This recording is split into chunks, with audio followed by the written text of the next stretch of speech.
feel so guilty asking for what's rightly yours.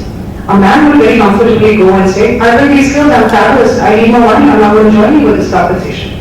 Whereas a woman would have to legitimize her skills, what she brings to the table, and still feel a little hesitant having that conversation and saying, you need to pay me more because I think I'm good. In that process, one may not even seem as confident a negotiator. So when it comes to negotiating for yourself, I think women need to stand up and say, I deserve more, and I'm not going to settle for anything less than this. That's a key message that we need to take with us. There is the next aspect that I would like to talk about, which is choose wisely. And this is very critical, and this is a message that I wish I were able to take to my children, because the ship has sailed for me. I have been lucky though.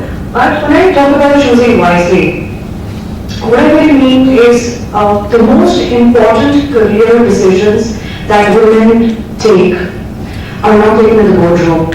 They're the ones that we take at our parents' house.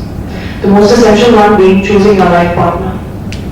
It's that decision taken at that point of time that will determine how the future of your career will be crafted. If you have a supporting spouse, if you have a spouse with whom you'll be able who will value your belief system and your careers and your aspirations, your life will be a cakewalk. So this is something that we need to educate and make sure that our daughters, our sisters, or our family members, or the women in our network understand that date whoever you want, that's your choice. But when it comes to marriage, you've got to be very, very thoughtful. It's got to be somebody who values you, who values your dreams, your ambitions. Because all else fades, and when it comes to reality, 6, 7, 8 years down, your conversational ability with your spouse and your understanding of where each one's career is going becomes more important than anything else. So that decision has to be taken in a very, very thoughtful manner.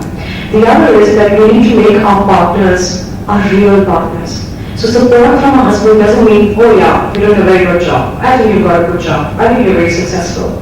It means waking up at 2 a.m. and changing diapers. That's true support.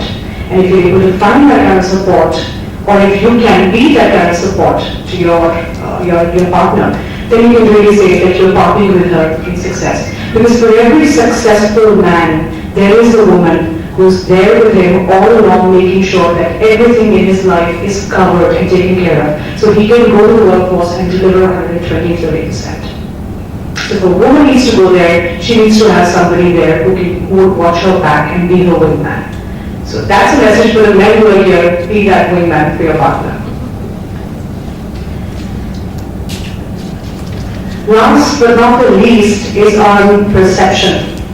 So perception is to co-pilot reality. I think it's very important for women to manage their perception as you move up the corporate ladder. It becomes very easy to get branded as a certain person. Could be aggressive, snobby, too tough, too rude, or many other things. I think it's important for us to save our sorries and save our apologies. To elaborate is absolutely necessary. For example, you hurt someone, you insulted someone, or you did something intentionally which should not have happened, or possibly you felt it was unintentional, but you still need to go ahead and apologize. But attending meetings, being present there, women, I think, apologize a hell of a lot. And I see that in conference calls when women join in, I'm sorry, they start their sentences with, I'm sorry, I'm afraid. Fear is not good for your success equation. It's detrimental to your success equation. So if you're fearful, if you start a conversation with, I'm afraid, I'm sorry, you know what, I'm worried, you have already devalued your input. Nobody else is going to value it. It's very, very important to be confident of what you're about to say. For that, you need to do your homework. There is no substitute to doing homework. Just like I tell your kids, there is no substitute to homework. It has to be done day on day.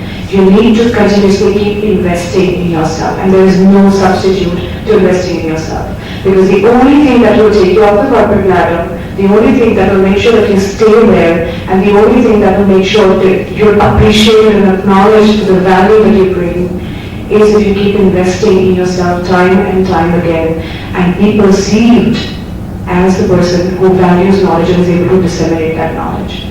giving back to women through mentorship is again a very, very important aspect. So as women leaders reach the point where they are,